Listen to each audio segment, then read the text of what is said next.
Ladies and gentlemen, as long as it's not Monday Night Raw, let's talk about it.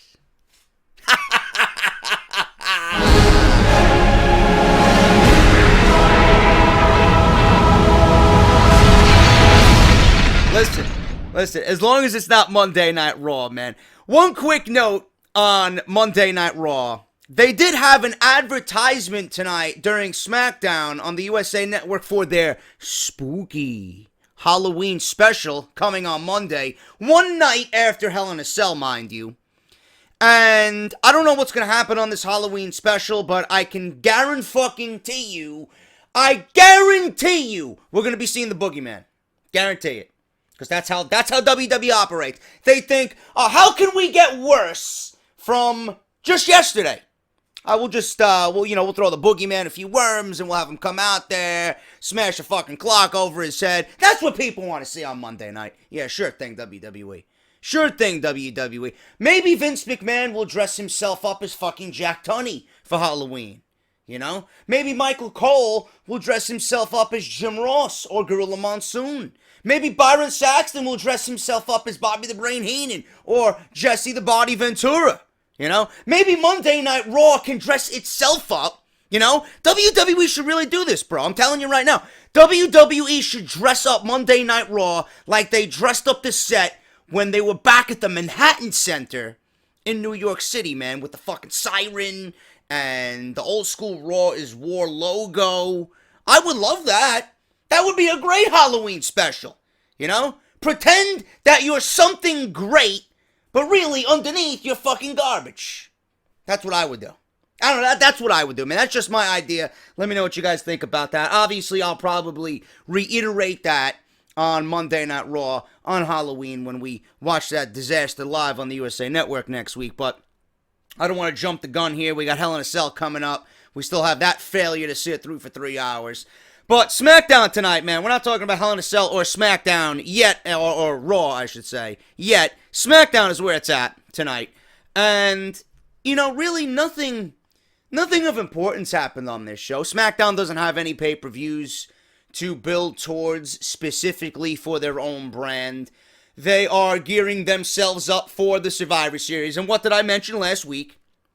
You know, instead of all the fun and games with James Ellsworth and giving him a WWE Championship match, you know, SmackDown, even though I didn't mind what they did with James Ellsworth, I understood that it had a place, and he was pretty much the catalyst for what we've seen with Dean Ambrose and AJ Styles tonight, and what we've been seeing with them for the past couple of weeks.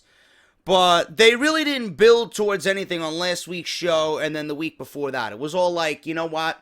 We're going to come out here and we're going to be lighthearted and fun, and we're not going to take ourselves too seriously. Tonight, that, you know, Survivor Series is only a couple of weeks away. It's only, 3 weeks away? 3 weeks away from Survivor Series. Now WWE is starting to rev up the build for Survivor Series. And SmackDown did tonight what I wanted them to do last week, and that is make me believe in their roster. Make me believe in the individuals that you're going to choose to lead your roster against Monday Night Raw at the Survivor Series. And they started to flesh out tonight, and they started to devise a plan and put people in place as captains, and, you know, try and get these teams all situated for the big Survivor Series showdown with Monday Night Raw. And I like that. I like that they're, you know, that they don't have a pay-per-view to build towards on their own, but at least they're making their roster fight for the right to be there at Survivor Series. They're fleshing out the weak and keeping the strong on SmackDown. I like that, man, and that's what WWE tried to accomplish tonight. You know, very little. It came in little doses tonight, but it was there.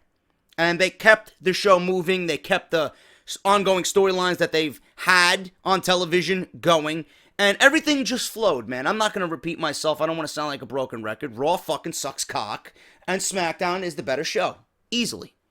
By now, everybody should know that. If not, you know, there's no fucking saving you, man. There's no saving you from stupidity. But we open the show tonight with Kane. Yes, I understand. Get off my TV. I understand. Bray Wyatt. Fucking, zippity doo dah, zippity yay. Who the fuck cares about Bray Wyatt? I don't. But I'm gonna be quite frank with you, and I was very blunt with you guys last night in the comment that I made. Dana Brooke is worse than Eva Marie, and I firmly stand behind that. Now that might attribute to that because Eva Marie's not on television, and my opinion might sway back to the original way I was normally thinking, with Eva Marie being worse when she comes back to television. But I will say this, man. Kane on Monday Night Raw was fucking cancer to everybody's eyes. Kane on SmackDown, yeah, he's always going to be Get Off My TV alumni. He's always going to have that motto of Get Off My TV. He's always going to have that stigma. He's always going to fucking incite a reaction of, when he comes out. But I will say this. On the blue brand, on Tuesday nights, on SmackDown, he's a little bit less cringe on SmackDown. Whereas when he was on Monday Night Raw with The Big Show and Mark Henry and the Great Khali, it was nauseating. And Ryback and all these other fucking Get Off My TV alumni. But on SmackDown, I very much do mind him there, but then again, I don't mind him, if that makes any sense to you. It's an easier pill to swallow with Kane on SmackDown than it is on Monday Night Raw. That just goes to show you how terrible Monday Night Raw is. It's awful. Absolutely awful. But he was in a match to open the show with Bray Wyatt, and this was a no disqualification match. I really don't care. I mean, didn't these two guys fight at Backlash in the same stipulation? So why are we seeing this again? Who cares? Who cares? The main thing about this match was Randy Orton got involved. Randy Orton came out and he RKO'd. Not Bray Wyatt, but he RKO'd Kane. And Bray Wyatt looked shocked. And then he smiled. And then he covers Kane for the pin at 10 minutes and 37 seconds. Now, everybody is asking me on Twitter, OJD, what do you think of Randy Orton's heel turn, man? Heel turn? Where did Randy Orton turn heel on SmackDown tonight? Everybody jumping the fucking gun. Like, I don't believe you guys. I love you, but then I don't understand half of you. Seriously, when did he turn heel? This is Randy Orton we're talking about. This is the old Randy Orton that I wanted back. Who doesn't give a fuck if he's face or heel? This is the unpredictable Viper will strike at any given moment Randy Orton. The Randy Orton that nobody can fucking trust because before you blink, he's gonna fucking drop you with an RKO. That's the Randy Orton I want. That's the Randy Orton I seen tonight. And obviously everybody's thinking, oh, well, he attacked Kane. He's siding with Bray Wyatt. Bray Wyatt smiled back at Randy Orton. Maybe Randy Orton's joining the Wyatt family. Yeah, that's it.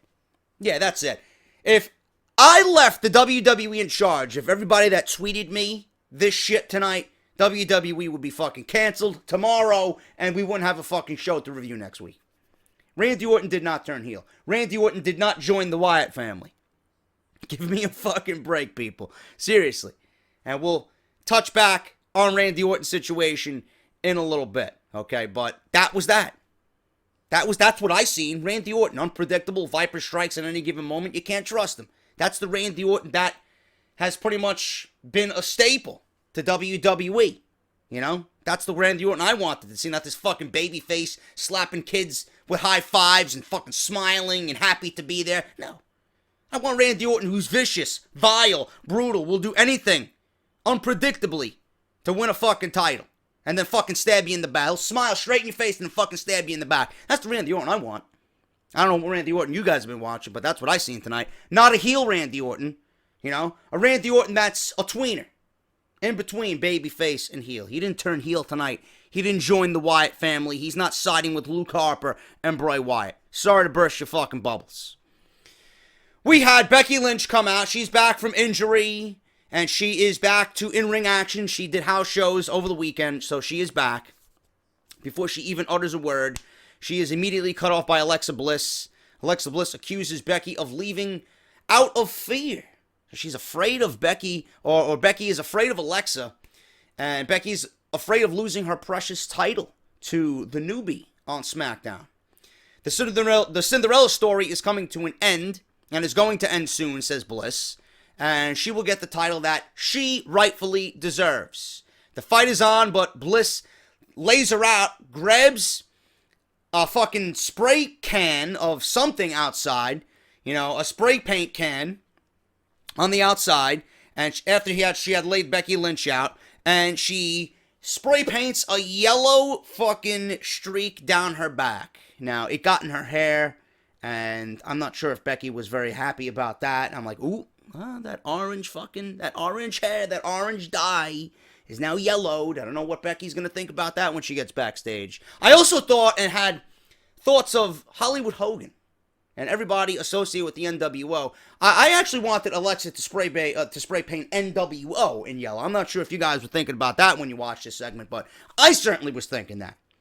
Those are just the little flashbacks that I have when I see things like this happen. But Alexa Bliss is probably right now the best woman in all of WWE on both Raw and SmackDown. She is excelling beyond anybody's expectations. She is playing a fucking heel. Her facial mannerisms are fucking great. She has the badass bitch roll down. And I can't wait to see this, man. I'm going to go out on a limb, and I wholeheartedly believe this, and I feel this. I am actually more invested in Alexa Bliss versus Becky Lynch. I was before this, but, week by week, I am even more so. I'm more invested in this match that's going to take place on a taped edition of SmackDown in 2 weeks. I'm more invested in this match than I am Sasha and Charlotte Flair, now that they're calling it. I mean, WWE, give me a fucking break. I thought it was just one of those one-night things because of the contract signing. They're calling Charlotte by her last name now. They're using the Flair acronym to go with Charlotte. Charlotte Flair. For what? It makes you sound fucking retarded. It makes you sound fucking stupid. Charlotte versus Sasha Banks. Charlotte Flair. Whose idea was that one? Now we gotta hear that and fucking cringe every time someone says, oh, Charlotte Flair. Sorry, WWE. Sorry, WWE. You have ruined something that had all the potential that this world had to offer, and you fucked it up. This women's revolution on Monday Night Raw is absolutely a fucking joke. Some revolution. How many women's matches did we see on Monday Night Raw last night? 0. 0. If you count the fucking arm wrestling match with Dana Botch, Brooke herself, and Bayley, then you are a fucking Class A goon. There was 0 women's matches on Monday Night Raw. What type of revolution is this? The revolution of Sasha and Charlotte. The revolution of WWE pretending to make history. A revolution? What revolution? Every time I get a fucking hard-on when your sister walks in the room wearing fucking barely anything, that's my revolution. That's a revolution in my eyes. I don't know what you people are thinking about a revolution on Monday Night Raw for. Awful. Pathetic. And it makes WWE look fucking stupid. I can't stand it. I'm more invested in Alexa Bliss and Becky than I am this fucking Hell in a Cell match on Sunday. Go figure. SmackDown making you care more about their women than anything. And you know what? You know what, WWE? You know what's so great about the women on SmackDown? We've seen all the women tonight utilized on their roster, number one. Number two, the 2 women that are in the main storyline for the title are making the title the most important thing in their world, on that brand, in that division. They're not out to make history. They will have history come to them because people will appreciate what is going on with the women and they will recognize hard work and true talent and what the women are doing on the show, in the storyline, in the ring, and for the title that they're fighting for. Not because you're putting them in a fucking cell that they don't belong in. Give me a break. The title is the most important thing to Becky and Alexa. Wow! What a concept! How many times have we mentioned the word title between Sasha and Charlotte? I would bet 0. I would bet 0. The only words that we've seen are, or heard, revolution, history, Sasha crying, and they fucking try and relive and think back to what all these other competitors in Hell in a Cell did. Give me a fucking break. Nothing was mentioned about the title. The title was meant to look inferior to everything else they're trying to fucking throw at you and shove down your throat about this fucking Hell in a Cell match. Meanwhile, the title on SmackDown is the most important thing to both Becky and Alexa. Wow. Another thing SmackDown, add that to the list, Jericho. Another thing SmackDown does better than Monday Night Raw. Simple. It's a simple concept that Monday Night Raw seemingly either forgot, they got Alzheimer's, or just don't fucking care. They just don't care. So the women on SmackDown did a great job. I will say this, though. Slight cringe to this entire thing with Bliss and Becky. Becky's mic skills have got to get better, man. She sounds, and I love Becky. I really do. She's beautiful. She's great in the ring. I love her entrance. I love her theme. I love everything about her. She's just a fucking ball of energy. Her mic skills are fucking god-awful. Awful. And they make me turn away.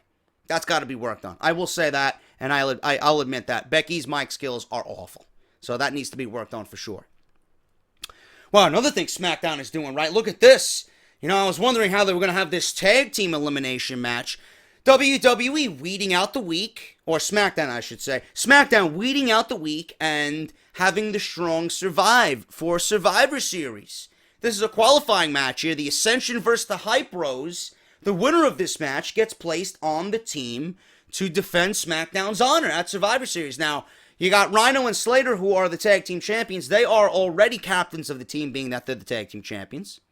And tonight, we're going to find out if the Ascension or the Hype Bros will join them at the Survivor Series. I like it, man. I really do. And the Ascension cut a great old school promo before the match even started. And I really wish the WWE would give the Ascension something to do. I would really like to see the WWE give the Ascension time to shine, give them the ball and let them run with it, man. I have faith in them. There's a reason why they built them up over 300 fucking days, you know, close to a year, on NXT with the Tag Team Championships if they did not have faith in them. But what happened? You know? This is what the SmackDown roster is supposed to be. This is what the draft and the brand split was supposed to be. Give teams and solo guys, solo acts, time to shine, whereas they were never given that type of opportunity with everybody being on the same roster. This brand split should easily be helping the Ascension out, and WWE still hasn't given them the time of day, which I don't understand. I think they have all the talent in the world if you just give them something to do. Let them get over. Give them a few wins. You know? Have them look good and strong like they did in NXT. It's not that difficult of a concept to grasp. The Hype Bros here, they actually went on to win this match. 3 minutes and 50 seconds, Hype Rider to Victor. There was really no contest here. It was a glorified squash. You know, Ascension got in a few shots, but otherwise it was all Hype Bros. And the Hype Rider, I like that finishing move, man. I think it looks very, very pretty. And JBL always plays it off as something that's just fucking poetry in motion. Great move, you know, and I really like the Hype Bros. I like Raleigh with Ryder, man. I think they gel great. And they're going to be joining Rhino and Heath Slater on SmackDown. Makes you think, who else is going to be joining them, man? There's only one other team. It's going to be American Alpha. It's going to be American Alpha. Or maybe we get the Usos, you know? Maybe we get the Usos on there and they just fuck everybody up. I don't know. But there's no reason to believe why American Alpha will not be on Survivor Series. Unless they want to book American Alpha and the Usos in a stipulation type match of some sort at Survivor Series to play off their feud, which we haven't seen in a couple of weeks, you know? But, you know, WWE at least is doing something with SmackDown, and they're having SmackDown build towards Survivor Series. You know, that's more than I can say about Monday Night Raw. Monday Night Raw doesn't give a fuck, and they're building towards a meaningless fucking pay-per-view that right now is being overshadowed by Survivor Series because you want to announce Bill Goldberg versus Brock Lesnar today being official for Survivor Series. Who the fuck cares about Hell in a Cell? Nobody. Absolutely nobody. But Hype Bros beat the Ascension. They go on and will be joining Slater and Rhino on SmackDown side to battle Raw's tag teams, or whatever tag teams there are on Monday Night Raw, beats me, for the Survivor Series in November in Canada. Okay. We have Orton. Orton, remember what I said about Randy Orton? He didn't turn heel. He didn't join the Wyatt family. He's not siding with Wyatt and Luke Harper. Again, people ask me because Orton was interviewed by whatever the fuck her name was. And he says, if you can't beat them, join them. You know? So, this is what I think it is. I read a report today that more than likely Shawn Michaels is not going to be the one to face AJ Styles at Royal Rumble in the Alamo Dome. That is something we should get out of our heads completely. And WWE is going to book Randy Orton versus AJ Styles in the Alamo Dome at the Royal Rumble for the WWE Championship. That's where they're going. There's like a 0.00001 chance that Shawn Michaels says, you know what, I'm going to do it. I'll fight for the title. I'll come back, you know. But we should really train our minds to just get that out. We don't need to be thinking about that because it's not really something that was ever going to happen. It's just a fucking rumor created by some fucking idiot on the internet to generate buzz for his or hers website. So, Orton versus Styles is going to be the match, more than likely. And he said if you can't beat them, join them. Maybe Randy Orton's being his unpredictable self. And if you look at who the SmackDown brand is going to draft or pick for this big 5-on-5 match, obviously you're going to have AJ Styles. Obviously you're going to have Cena. Obviously you're going to have Dean Ambrose. Obviously you're going to have Randy Orton. Obviously you're going to have Bray Wyatt. If you can't beat them, join them. Pretend and build a storyline leading into Survivor Series about Randy Orton at least siding with Bray Wyatt for now. And all of a sudden, he'll just turn his back and revert back to what Randy Orton does best. Turns his back on his enemy after gaining trust and stabbing him in the back like a fucking Viper would do, man. The Viper can strike at any time. If you can't beat them, join them. Doesn't mean that he's joining the Wyatt family or joining the Wyatt family. He's going to be joining them in the Survivor Series on the same team. That's what that means. He's not turning heel. He's not joining Luke Harper and Bray Wyatt. So, that's all that is. So, get it out of your heads. Randy Orton is being Randy Orton. And that's all it is. Daniel Bryan's talking about how he needs strong team captains. Natalya walks in with her fucking 16 cats. She's thinking about the Raw's women's team. And, I mean, so am I. Who's going to be on the Raw's women's team? You got Sasha, Charlotte, and Bayley. Who else you got? Are there any other women on Monday Night Raw? Nia Jax? Who? Nia Jax? She hasn't been on fucking Raw in 5 weeks, Nia Jax. What the fuck are you talking about, Nia Jax? Alicia Fox? Who?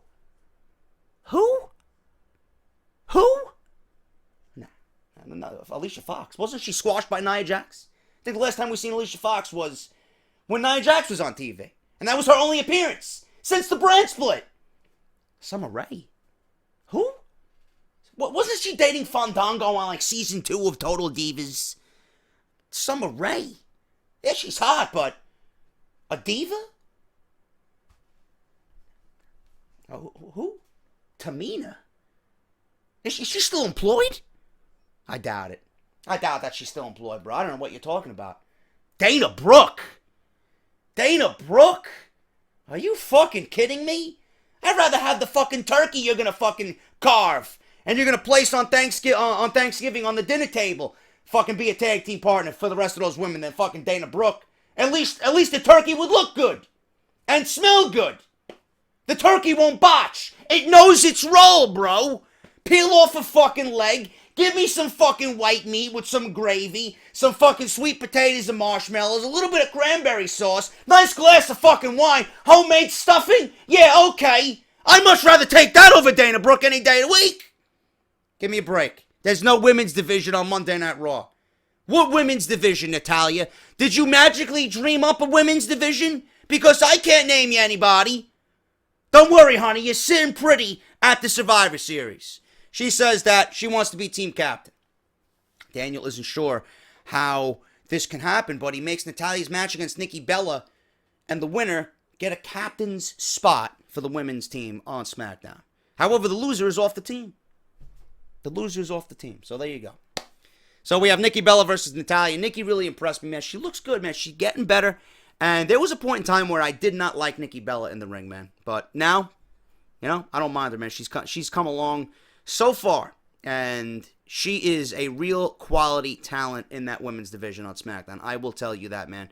The entire thing with her neck surgery and her coming back and really getting in there and actually being better than she was when she was Divas Champion, it says a lot, man, and I can really respect that. And that's coming from the heart as a fan of this brand. I really admire that. Nikki Bella beat Natalya with an STF of all moves. She made Natalya tap. Nikki's the captain. Natalya's off the team. She won't be on the Survivor Series. After the match, Carmella attacks Nikki, giving Nikki the Bella Buster. So it's going to be very interesting to see here. I'm assuming we're going to have Nikki, Naomi, Alexa, Becky, and Carmella, being that there's no other women. I mean, if you count the redheaded fucking bimbo, she's probably not even going to be back before the Survivor Series. So there are your 5 women. And it's going to be interesting to see how Carmella and Nikki Bella pretty much coexist in this Survivor Series team. Are they going to ruin it for their brand, or are they going to put their differences aside to beat Monday Night Raw, man? So going into Survivor Series, that's going to be a very interesting factor in the women's division. We have The Miz, Maurice, and the Spirit Squad. Why these fucking guys are still on my television, I don't know, man. These guys are fucking terrible. I'm gonna say it right now.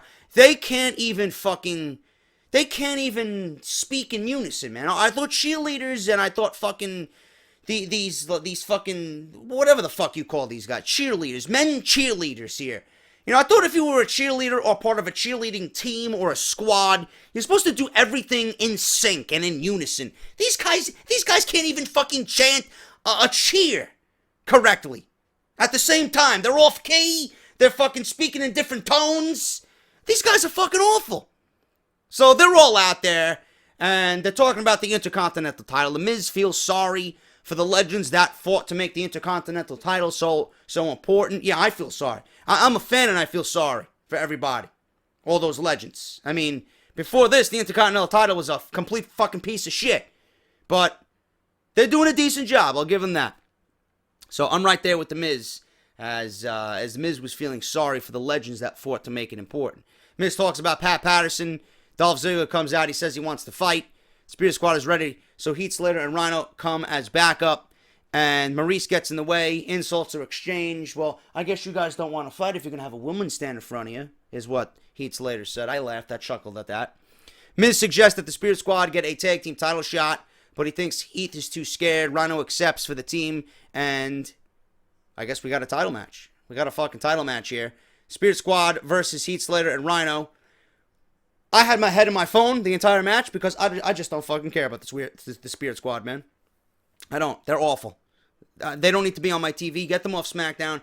Their shtick and their act has run dry. They have served their purpose. Get them away from SmackDown. Slater and Rhino beat the Spirit Squad. Gore to Kenny at 4 minutes and 3 seconds. And then we had AJ Styles versus Dean Ambrose. There was this whole thing at the start of the show where James Ellsworth was not allowed at ringside by Dean Ambrose. That they'll hang out later. Dean wants to do this on his own. And then towards the end of the show, when Ambrose was about to make his way into the arena, he sees James Ellsworth standing there all sad like a little puppy dog, like he lost his best friend. And then Ambrose breaks down and says, you know what, you can join me at ringside. But, mind your business. You can be there for support. Don't do anything stupid. You can come and support me at ringside. Okay, so now he's all happy. He's smiling. He's this and that. So it's Ambrose versus Styles. And if you've seen their last couple of matches, you really didn't miss much. This was a great main event. These guys went on around 9:35. There was 2 commercial breaks in between there, but they were broken up, which was tolerable. But I still don't like two commercials in your one big main event for the show. There should at least be one, and then that's it. But the match was great, very competitive. I like the way Styles and Ambrose gelled together. This was funny, man. The ending scene, AJ Styles do a basement dropkick through the ropes on James Ellsworth. And he did it on purpose because he knew exactly what he was doing. Ellsworth goes flying up the ramp. And then AJ Styles is on the outside.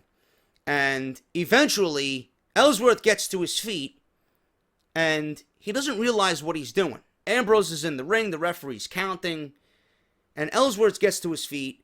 Ambrose is in the ring. The referee's still counting. Styles gets to his feet. He gives AJ Styles a super kick on the outside as Ambrose and the referee, Mike Chioda, are just watching this all unfold. It's not like he even did it behind their back.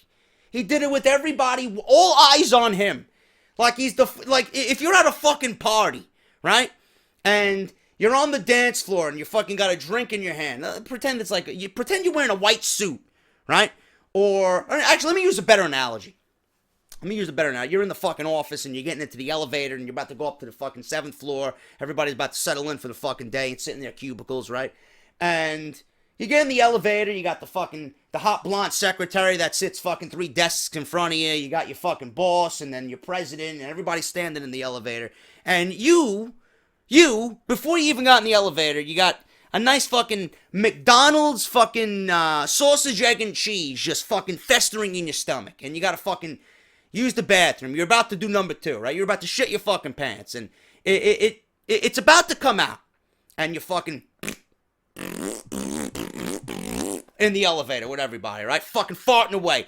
Fucking elevator is fucking stinking up. And everybody's like, what the fuck is going on? They all turn to you, right? They're all looking at you.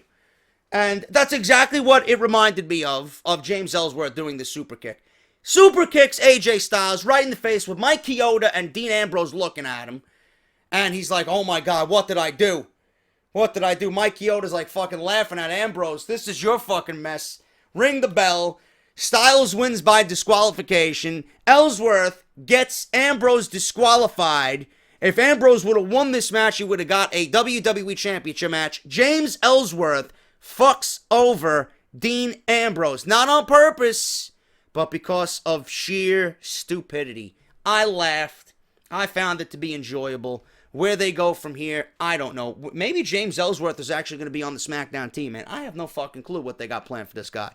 But all I know is this exits Ambrose from the WWE Championship picture. Now they can build towards Survivor Series. And then after that, Styles and I believe Randy Orton will be battling for the WWE Championship. Where Ambrose fits into all this, I don't know. Where James Ellsworth fits into all this, I don't know. But I will tell you this. Even though some moments of it were cringe, some of it were like, oh my God, man, what are they doing? You know, I don't believe they're doing this. This guy's getting a fucking title shot. This guy's a jobber. But all in all, it was enjoyable, man. Everything that they've done with Ellsworth and Ambrose and Styles, it was nothing but a catalyst to get to this point tonight. And it was enjoyable, man. It made me smile at times. It made me laugh at times. It definitely made me laugh out loud tonight with the fucking sheer stupidity of this guy. But I enjoyed it, man. I really did. And AJ Styles wins by DQ because of James Ellsworth's fuck up. And that was SmackDown. And WWE has another couple of shows to go after this. What is it? 2 more SmackDowns after this before we get to maybe 3. I don't even know when Survivor Series is. I believe it's 2 more SmackDowns before we get to Survivor Series.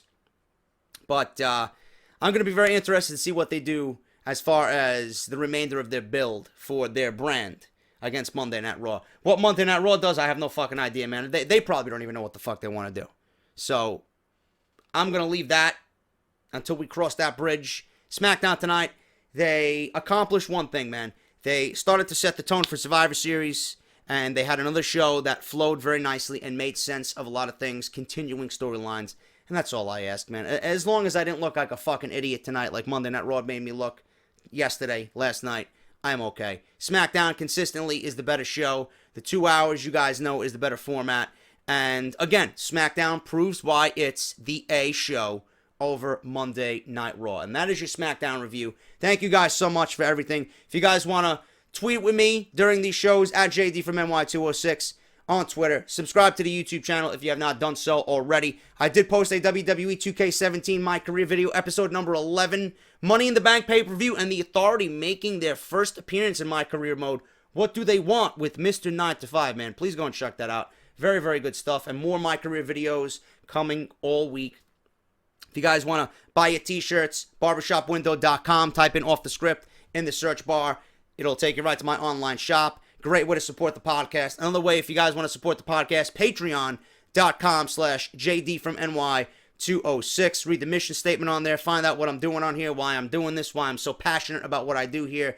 Really heartfelt introduction to why I even started this entire channel and the Patreon. So make sure you guys go check that out. WrestleRumble.com. Make sure you guys check out WrestleRumble.com for your chance to win 2 lower level tickets to the Royal Rumble plus $500 cash. All you got to do is buy entry into the Hell in a Cell Pick'em that we'll have on Sunday. And I'll let you guys know more about that on Off The Script this Friday. And WrestleCrate, WrestleCrate.com, and on Twitter at WrestleCrates. Use the coupon code JDSentMe. And then Loot Crate, WWE Slam Crate, sponsors this podcast and this channel.